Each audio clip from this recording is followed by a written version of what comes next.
retrouver sur le salon des entrepreneurs. Alors, à l'heure où l'on parle énormément de la refonte du code du travail, quels sont les bons réflexes à adopter avant d'embaucher ses salariés? Alors justement, pour nous en parler, Mehdi Kosselagi, bonjour. Bonjour Linda. Vous êtes avocat associé chez Barthélémy, spécialiste en droit du social justement. C'est ça. Et alors, justement, quel est le bon réflexe à adopter quand on souhaite embaucher un salarié? Alors un chef d'entreprise en général, quand il crée son entreprise, il a un projet économique. Souvent, on imagine que recruter des candidats, c'est très simple, il suffit de copier ce que font les voisins. On a tort. Bien identifier le profil, bien identifier les missions qu'on veut proposer et surtout les ambitions qu'on veut donner. Donc naturellement, je sais que dans la presse économique, on me dit que les chefs d'entreprise ne s'intéressent pas au juridique. Un peu de précaution élémentaire. C'est pas toujours vrai. Pas toujours vrai. Une offre clairement définie. Prendre le temps de bien choisir le candidat et respecter quelques b.a.-ba. Une visite d'embauche, naturellement, une période d'essai éventuellement, et prendre en place le temps d'un contrat de travail bien construit. Inutile de copier ce que font les voisins. Imaginez, soyez innovants. Alors, trouver le bon candidat, on peut y arriver, mais comment le fidéliser? Comment être attractif? Très très bonne question. Effectivement, beaucoup de chefs d'entreprise se posent cette difficulté. Une fois que j'ai le bon candidat, qu'est-ce que j'en fais? En réalité, ce candidat, c'est un collaborateur. Il va collaborer à mon projet, pas simplement un projet d'économie, mon projet d'entreprise. Et je peux lui proposer pléthore, naturellement de choses. C'est la rémunération, mais pas simplement la rémunération variable. Est-ce que je ne pourrais pas avoir une rémunération collective? Solidifier les équipes. Pourquoi pas une protection sociale complémentaire? Aujourd'hui, on parle de la généralisation santé depuis cette année. Mais est-ce que je ne pourrais pas aller au-delà? L'intéressement, les chèques cadeaux, peut-être des activités aussi au-delà et prendre conscience que ce collaborateur, il a envie de progresser. Des formations adaptées, régulières, parce que chacun de nous, on a envie de voir récompenser son travail, son ambition et surtout son engagement à long terme. On a beaucoup également parlé dans l'actualité de ce fameux CDI, du sacro-saint du CDI. Que répondre aux salariés qui ont la main qui tremble, aux employeurs pardon, qui ont la main qui tremble en signant un CDI à leurs salariés? Alors justement, tout à l'heure, je disais qu'il ne faut pas faire du copier-coller de CDI, absolument. Le CDI, c'est le principe en droit du travail français.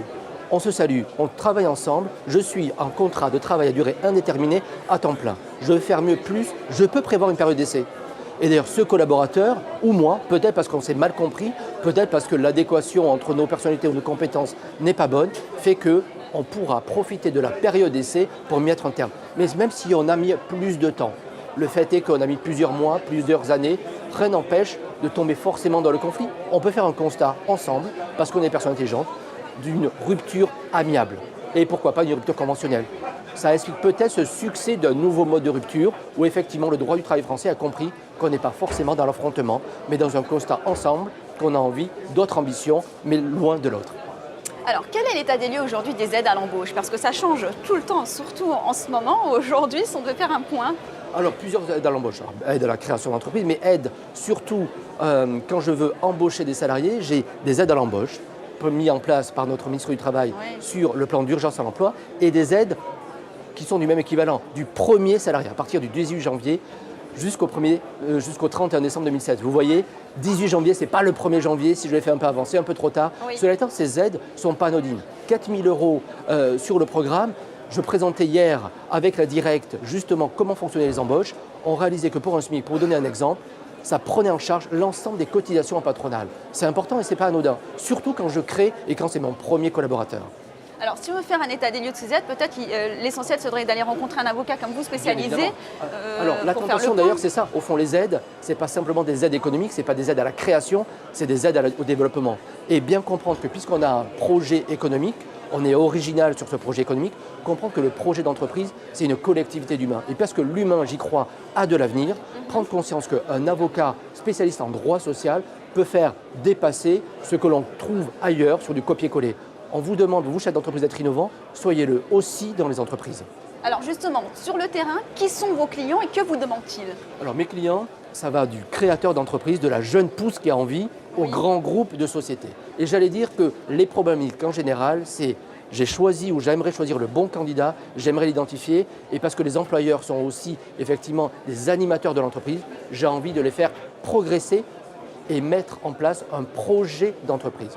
Et ce projet d'entreprise, il ne peut être fait parce que les ambitions de chacun, et surtout des générations ont changé.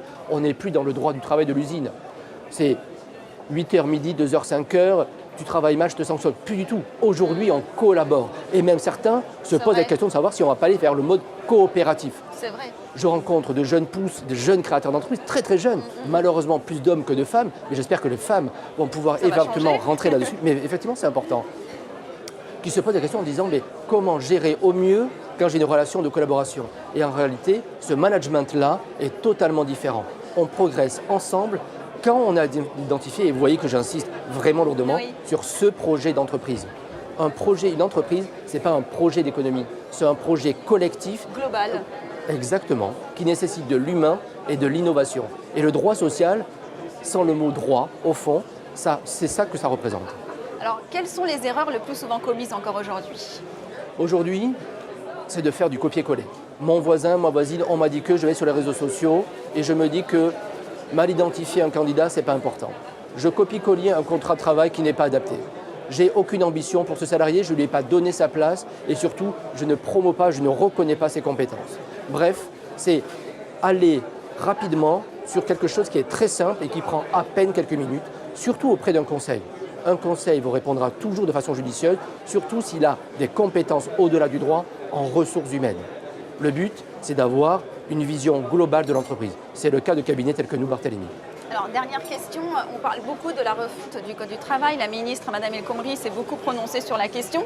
Selon vous, qui êtes avocat en droit social, quelles sont les réformes urgentes à mener aujourd'hui? Je crois que les réformes aujourd'hui sont lancées. Elles doivent aboutir, mais les réformes urgentes ont été lancées. Vous savez que sur le temps du droit, au fond, ce n'est pas le temps de l'entreprise, malheureusement. Aujourd'hui, on a compris que la négociation collective, et vous voyez, l'humain et le dialogue social est fondamental dans l'entreprise pour les faire progresser. On est passé sur la création d'entreprises facilitées, l'émergence de start-up en France très facile. Aujourd'hui, il faut gérer l'humain dans les entreprises. Il ne faut plus du tout gérer cette peur absolue qui n'a plus lieu d'être. Quand je collabore avec des collaborateurs, vous voyez, avec des chefs d'entreprise, avec des salariés, je mets en place ce projet d'entreprise. Et cette réforme, c'est notamment faciliter le dialogue social et mettre en place un accord d'entreprise qui est adapté à mon entreprise.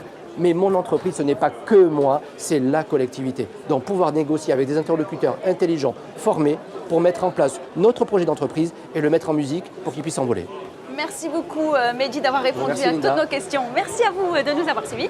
On se retrouve tout à l'heure, toujours au Salon des entrepreneurs.